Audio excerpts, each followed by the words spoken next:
ఎగిరేటి ఏనుగొచ్చి పలికేటి జింకలొచ్చి నడిచేటి చేపలొచ్చి అడవికి రమ్మనగా ఆ కోనల్లో కొమ్మల్లో ఉయ్యాలుగేసి ఆ కొమ్మల్లో పళ్ళన్నీ రుచి చూసి ఆ పళ్ళల్లో మైకంతో మోహం కమ్మేసి చలిగా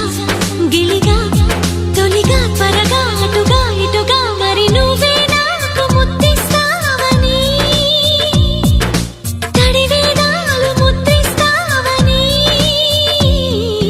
నమ్మడానికి ఎంత బాగుందో నీకోసం రెక్కల గుర్రం ఎక్కి వస్తానని పగడపు దీవికి నిన్నే నేను తీసుకెళ్తానని ఇక ఏనాటికి అక్కడే మనము ఉంటామని నమ్మడానికి ఎంత